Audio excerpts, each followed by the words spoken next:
आप सभी वैष्णव जन को श्री हरिवंशी श्री सद्गुरुदेव भगवान की जय हो। श्री लाडली लाल की जय हो। श्री प्रिया प्रीतम की जय हो। श्री वृंदावन धाम की जय हो। राधा नाम की जय हो। आप सभी वैष्णव जन के हृदय में विराजमान श्री प्रिया प्रीतम की श्री सद्गुरुदेव भगवान की जय हो। महाराज श्री की कृपा से हम महाराज श्री के प्रवचनों का मनन और चिंतन कर अपने आचरण में उतारने का प्रयास कर रहे हैं। उसी के लिए हम महाराज श्री के श्री वचनों का फिर से मनन और चिंतन करने के लिए सब उपस्थित हुए हैं और चर्चा उनकी कृपा से ही हम कर पा रहे हैं। तो आज हम महाराज श्री की कृपा से गीता जी के जो महाराज श्री ने प्रवचन दिए थे, आप सबने श्रवण जरूर किए होंगे, तो हम उसी पर कुछ उनकी कृपा से चर्चा करने का प्रयास करेंगे। प्रयास कर अपने मनन चिंतन कर अपने हृदय में उतारने का प्रयास करेंगे। महाराज श्री ने हमें समझाया, उपनिषद में आता है कि आरंभ में एकमात्र अद्वितीय सत ही विद्यमान था। वह एक ही सत स्वरूप परमात्मा तत्व एक से अनेक रूप में हो गया। एक से अनेक होने पर भी वह एक ही रहा, उसमें नाना तत्व नहीं आया। इसलिए श्रीमद् भागवत जी में भगवान ने ब्रह्मा जी से कहा, सृष्टि के पहले भी मैं ही था, मुझसे बिन कुछ भी नहीं था। सृष्टि के उत्पन्न होने के बाद जो कुछ भी ये दृश्य वर्ग है वह मैं ही हूँ। बहुत ध्यान से समझें। हम गुरु कृपा से श्रीमद् भागवत जी में भगवान ने जो ब्रह्मा जी से कहा उसको हम बहुत ध्यान से समझकर चिंतन मनन करेंगे।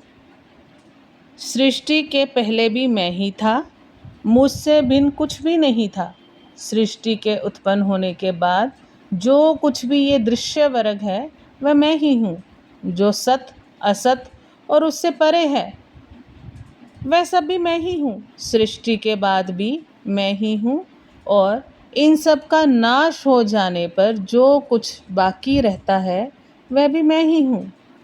गीता जी में श्री भगवान ने कहा, संपूर्ण प्राणियों के आदि में भी मैं ही हूँ, मध्य में भी मैं ही हूँ और अंत में भी मैं ही हूँ। संपूर्ण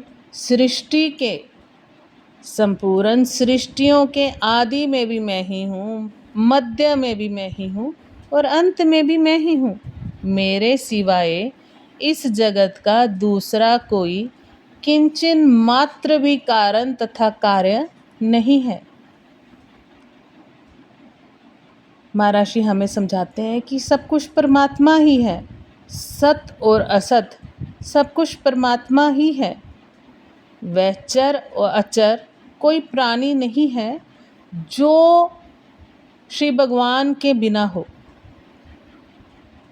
अर्थात चर अचर सब कुछ में श्री भगवान ही हैं। संतों ने भी अपना अनुभव बताते हुए कहा है, तू तू करता तू भैया मुझ में रही ना हूँ। वारी फेरी बली गई, जित देखूं तेत तू, जित देखूं तेत तू। सब जग ईश्वर रूप है, भलो बुरो नहीं कोय, भलो बुरो नहीं कोय। जैसी जाकी भावना तैसो ही फल होय, तैसो ही फल होय। सो अनन्य जाके असीमति नाट रही हनुमंत, नाट रही हनुमंत। मैं सेवक सचराचर रूप स्वामी भगवंत, रूप स्वामी भगवंत। ये महर्षि ने संतों का जो अनुभव है वो बताया है। अब आगे महर्षि हम सबको समझा रहे हैं कि गीता में श्री भगवान ने कहा है कि मेरी दो प्रकृतियां हैं, एक अपरा और दूसरी परा। पृथ्वी, जल, तेज, वायु, आकाश, मन, बुद्धि तथा अहंकार, ये है 8 प्रकार के भेदों वाली भगवान की अपरा प्रकृति है। और जीव रूप बनी हुई आत्मा ये है परा प्रकृति है। अपरा और परा ये दोनों भगवान की प्रकृतियाँ अर्थात शक्तियाँ हैं। शक्तिमान के बिना शक्ति की स्वतंत्र सत्ता नहीं होती। इसलिए श्री भगवान की शक्ति होने से ये दोनों अपरा और परा भगवान से अभिन्न है। जैसे मनुष्य अपनी शक्ति, अपनी ताकत को अपने से अलग करके नहीं दिखा सकता, ऐसे ही अपरा और परा को भगवान से अलग करके नहीं देखा जा सकता। तात्पर्य ये निकला कि अपरा और परा दोनों प्रकृतियाँ भगवान से अभिन्न होने के कारण भगवान का ही स्वरूप है। अनंत ब्रह्मांडों में 3 लोक, 14 भुवन, जड़ चेतन, स्थावर जंगम, थलचर, जलचर, नभचर, जरायुज, अंडज, स्वदेज, स्वेदज, उद्दिज, सात्विक, राजस, तामस, मनुष्य, देवता, पितृ, गंधर्व, पशु पक्षी, कीट पतंग, भूत प्रेत पिशाच, ब्रह्म राक्षस आदि जो कुछ भी देखने, सुनने, पढ़ने, चिंतन करने तथा कल्पना करने में आता है, उसमें अपरा और परा इन दोनों प्रकृतियों के सिवाय कुछ भी नहीं है। जो देखने, सुनने, पढ़ने, चिंतन करने तथा कल्पना करने में आता है और जिन शरीर, इंद्रियां, मन, बुद्धि, अहम के द्वारा देखा, सुना, पढ़ा, चिंतन किया तथा कल्पना किया जाता है, वह सब का सब अपरा है। परंतु जो देखता, सुनता, पढ़ता, चिंतन करता तथा कल्पना करता है, वह परा है। फिर से आप समझने का प्रयास करें। जो देखने, सुनने, पढ़ने, चिंतन करने तथा कल्पना करने में आता है और जिन शरीर, इंद्रियां, मन, बुद्धि, अहम के द्वारा देखा, सुना, पढ़ा, चिंतन किया तथा कल्पना किया जाता है, वह सब का सब अपरा है। परंतु जो देखता, सुनता, पढ़ता, चिंतन करता तथा कल्पना करता है, वह परा है। जितने भी शरीर हैं वे सब के सब अपरा के अंतर्गत हैं और जितने भी जीव हैं वे सब के सब परा के अंतर्गत हैं। अतः अनंत ब्रह्मांडों के भीतर तथा बाहर और अनंत ब्रह्मांडों के रूप में 8 अपरा, 1 परा और 1 भगवान, इन 10 के सिवाय कुछ भी नहीं है। अर्थात एक भगवान के सिवाय किंचिन मात्र भी कुछ नहीं है। अपरा प्रकृति को मैं, मेरा और मेरे लिए मानने से ही जीव को अपरा जगत और परा जीव और परमात्मा तीनों अलग अलग दिखाई देते हैं। फिर से श्रवण कीजिए। अपरा प्रकृति को मैं, मेरा और मेरे लिए मानने से ही जीव को अपरा, परा और परमात्मा अर्थात जगत, जीव और परमात्मा तीनों अलग अलग दिखाई देते हैं। वास्तव में परमात्मा ही है, प्रकृति है ही नहीं। प्रकृति की तरफ दृष्टि होने से ही प्रकृति है। दृष्टि ना हो तो प्रकृति है ही नहीं। दृष्टा भी दृश्य के संबंध से है, साक्षी भी साक्ष्य के संबंध से है। जब हम अपने को शरीर मानते हैं तब भगवान हमारे लिए संसार बन जाते हैं, अर्थात हमें संसार रूप से दिखने लगते हैं। फिर से श्रवण कीजिए। जब हम अपने को शरीर मानते हैं तब संसार, जब हम अपने को शरीर मानते हैं तब भगवान हमारे लिए संसार बन जाते हैं, अर्थात हमें संसार रूप से दिखने लग जाते हैं। जब अपरा और परा दोनों प्रकृतियां भगवान की हैं तो फिर उसमें मैं तू का भेद कैसे हो सकता है? अगर हम अपने को देखें तो अपरा और परा के सिवाय हम कुछ नहीं हैं। हमारे शरीर, इंद्रियां, मन, बुद्धि और अहम ये सब अपरा है और हम स्वयं जीव रूप से परा है। परा अपरा दोनों भगवान की ही प्रकृतियां हैं, अतः केवल भगवान ही रहे। फिर से श्रवण कीजिए। अगर हम अपने को देखें तो अपरा और परा के सिवाय हम कुछ भी नहीं हैं। हमारे शरीर, इंद्रियां, मन, बुद्धि और अहम ये सब अपरा है और हम स्वयं जीव रूप से परा हैं। परा अपरा दोनों भगवान की ही प्रकृतियां हैं, अतः केवल भगवान ही रहे। हमारी स्वतंत्र सत्ता नहीं रही। मैं नाम से कुछ नहीं रहा।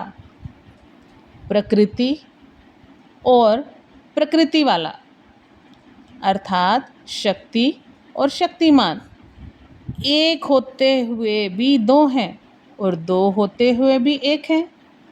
एक ही अनेक रूप से दिखता है और अनेक रूप से दिखते हुए भी वह एक है। भगवान कहते हैं, मन से, वाणी से, दृष्टि से तथा अन्य इंद्रियों से जो कुछ शब्द, स्पर्श, रूप, रस, गंध आदि ग्रहण किया जाता है वह सब मैं ही हूँ, अतः मेरे सिवाय अन्य कुछ भी नहीं है। यह सिद्धांत आप विचार पूर्वक शीघ्र समझ लें, अर्थात स्वीकार कर लें। जो कुछ प्रत्यक्ष या अप्रत्यक्ष वस्तु है वह सर्वशक्तिमान परमात्मा ही है। वे परमात्मा ही विश्व बनाते हैं और वे ही विश्व बन जाते हैं। वे ही विश्व के रक्षक हैं और वे ही रक्षित हैं। वे ही सर्वात्मा भगवान विश्व का संहार करते हैं और जिसका संहार होता है वह विश्व वे ही हैं। अन्न भी मैं ही हूँ और अन्न को खाने वाला भी मैं ही हूँ। संसार को सत्ता देकर उसको अपना मानने और उसकी आवश्यकता का अनुभव करने से मनुष्य को परमात्मा से दूरी, भेद और भिन्नता दिखती है। फिर से समझें। संसार को सत्ता देकर उसको अपना मानने और उसकी आवश्यकता का अनुभव करने से मनुष्य को परमात्मा से दूरी, भेद और भिन्नता दिखती है। इसलिए साधक को चाहिए कि वह भगवान को अपना माने और उनकी आवश्यकता का अनुभव करे। इन दो बातों का पालन करने से ही साधक का संसार से संबंध विच्छेद हो जाएगा और परमात्मा से समीपता, अभेद तथा अभिन्नता का अनुभव हो जाएगा। तात्पर्य ये हुआ कि साधक जब तक परमात्मा के सिवाय अन्य कुछ भी सत्ता मान रहा है या मानता है, तब तक उसकी परमात्मा से दूरी, भेद तथा भिन्नता बनी रहती है। एक परमात्मा के सिवाय कुछ नहीं है। इस वास्तविकता का अनुभव होने पर दूरी, भेद तथा भिन्नता मिट जाती है और साधक साध्य में लीन हो जाता है। सब कुछ भगवान ही है, ये गीता का सर्वश्रेष्ठ सिद्धांत है और इसका अनुभव करने वाले को भगवान ने अत्यंत दुर्लभ महात्मा कहा है। आज हम यहीं तक महर्षि के वचनों का, जो महर्षि ने भगवान के लिए श्री गीता जी में जो भगवान ने कहा, उस पर हम मनन चिंतन करेंगे। बार बार श्रवण करने से ही हम इसको समझ पाएंगे, क्योंकि इसको समझने से ही हमें जो तत्व का है वो समझ में आएगा। जो तत्व भेद है वो हमें समझ में आएगा कि एक परमात्मा के सिवा और कुछ भी नहीं है। बार बार हमें महर्षि समझाते हैं, लेकिन हम कहीं ना कहीं इस पर मनन चिंतन ना करने के कारण हम इसको समझ नहीं पाते हैं। तो महर्षि की कृपा से हमने आज इसी पे चर्चा की और हम बार बार श्रवण करके इसका मनन चिंतन करेंगे। बाकी का हम महर्षि की कृपा से कल फिर से इस पर चर्चा करने का प्रयास करेंगे, सौभाग्य प्राप्त करेंगे। लेकिन एक बात हम सब याद रखें कि जब तक हम बार बार नाम को, मंत्र को नहीं पकड़ेंगे, बार बार नाम को विस्मरण कर देंगे, छोड़ देंगे, तो जो विवेक जागृत होना चाहिए, जो पात्रता हम में आनी चाहिए, वो कहीं ना कहीं हम उससे वंचित रह जाते हैं। तो उस पात्रता के छिद्रों को भरने के लिए हमें निरंतर भगवान नाम को जबरदस्ती या अभ्यास से, गुरु कृपा के बल से, गुरु चरणों के बल से हम उसको पकड़ेंगे। हम नाम को पकड़कर गुरु कृपा का अनुभव कर इस महर्षि के वचनों का बार बार श्रवण कर हम भगवत तत्व के ऊपर चिंतन करने का प्रयास करेंगे, ताकि हम, जो महर्षि ने हमें एक सीधा सरल रास्ता दिया है, उस पर हम महर्षि की कृपा से अग्रसर हो पाए।